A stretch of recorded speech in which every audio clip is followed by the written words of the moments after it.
Bakit naiisip ka niya kahit wala kang ginagawa? May mga gabing ganito, tahimik ang mundo. Nakahiga siya, naka-off ang ilaw, hawak ang cellphone pero hindi naman talaga nag-scroll. Bigla na lang, ikaw ang pumasok sa isip niya. Hindi dahil may message ka, hindi dahil nag-good night ka, hindi dahil nagparamdam ka, kung tutusin wala kang ginawa. At doon nagsisimula ang tanong na bumabagabag sa maraming lalaki. Paano nangyayari yon? Paano ka naisip ng isang babae kahit hindi ka present? Paano ka nagiging bahagi ng gabi niya kahit hindi kayo nag-uusap? Ang sagot ay hindi effort, hindi rin ito sweetness, at lalong hindi ito pagiging laging available. Ang sagot, psychology. At sa video na ito sisirain natin ang maling paniniwala ng karamihan ng lalaki na para manatili ka sa isip ng babae, kailangan lagi kang nandyan. Maraming lalaki ang naniniwala na ang atensyon ay parang ilaw.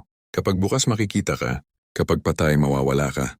Kaya araw-araw, may good morning, may kumain ka na, may good night, laging online, laging available.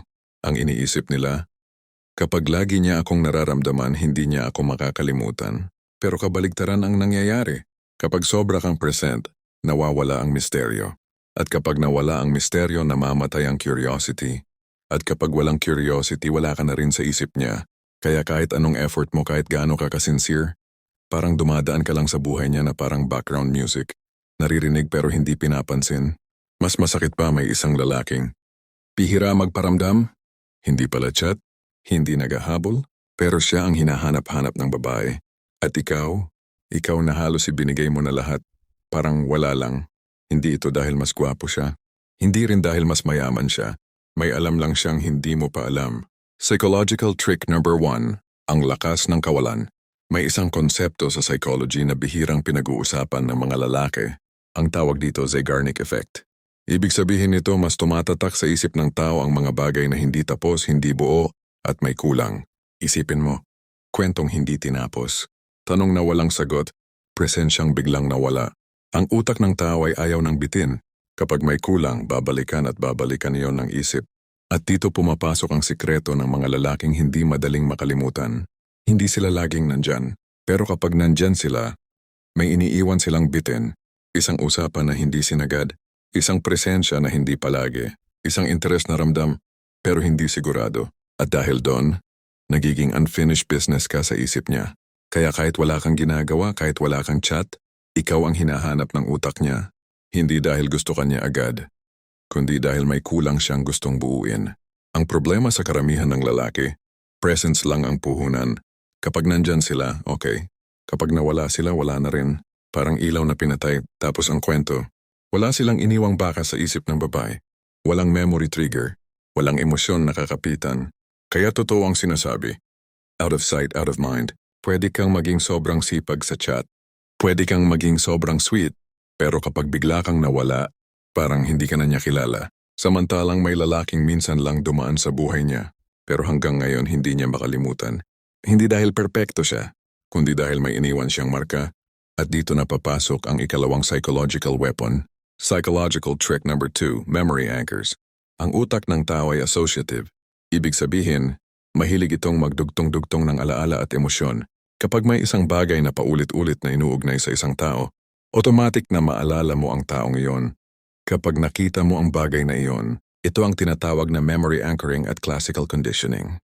Halimbawa, isang salitang ikaw lang ang gumagamit, isang biro na kayo lang ang may alam, isang emoji na naging trademark mo, isang kanta na palagi mong binabanggit.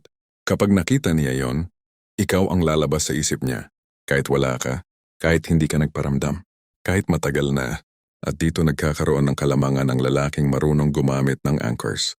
Hindi niya kailangang mag-chat araw-araw. Hindi niya kailangang magpumilit dahil kahit wala siya, may mga bagay na kusang nagbubukas ng alaala niya sa utak ng babae. May isang katotohanan na masakit tanggapin para sa maraming lalaki. Hindi ka naalala ng babae dahil sa dami ng mensahe mo. Naalala ka niya dahil sa pakiramdam na iniwan mo. Sa psychology, may konseptong tinatawag na emotional imprinting. Ibig sabihin nito, kahit makalimutan ng isang tao ang eksaktong sinabi mo, hinding-hindi niya makakalimutan kung ano ang naramdaman niya habang kausap ka. At dito nagkakatalo ang mga lalaki. Psychological trick number 3, emotional imprinting. Ang utak ng tao ay parang archive ng emosyon. Hindi nito iniimbak lahat ng detalye, pero kapag may malakas na emosyon, doon ito nagtatagal.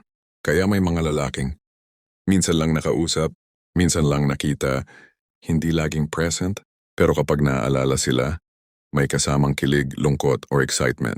Samantalang may lalaking araw-araw nandyan, pero wala namang emosyon ang dala. Flat, predictable, walang impact.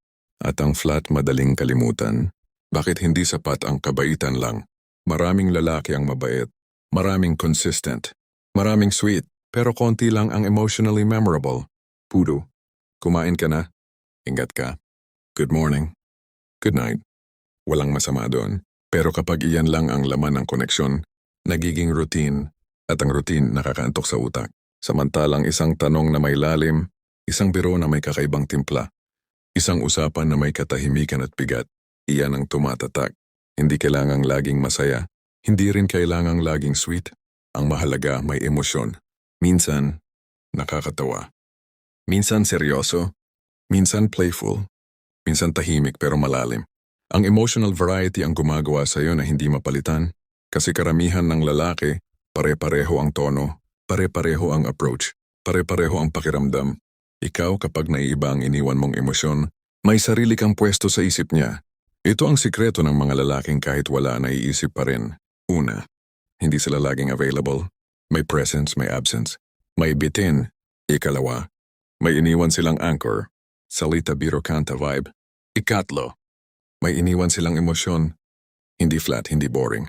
At pagkatapos, bahagyang nawawala ulit, hindi para manakit, kundi para bigyan ng espasyo ang utak at puso ng babae na hanapin sila. At doon nagsisimula ang pag-iisip, ang pagkamis, ang pagbalik-balik ng alaala. May kwento ako? Si Mark araw-araw nagchat-chat, mabait, consistent, predictable. Nung nawala siya, wala ring nawala sa babae. Si James naman, minsan lang magparamdam, may inside joke, may lalim ang usapan, may emosyon, kaya kahit wala siya, siya ang bumabalik sa isip. Hindi dahil mas gwapo, kundi dahil mas may marka. Ang tanong ngayon, gusto mo bang ikaw yung madaling palitan? O ikaw yung kahit wala nararamdaman pa rin? Hindi mo kailangang maghabol, hindi mo kailangang magpumilit. Kailangan mo lang matutunan kung paano maging hindi malilimutan. Kung may natutunan ka, I-comment mo sa baba kung alin ang pinakatumama sa'yo. At kung may tropa kang laging naghahabol pero hindi maalala, i-share mo sa kanya ito. Maraming salamat sa panunood.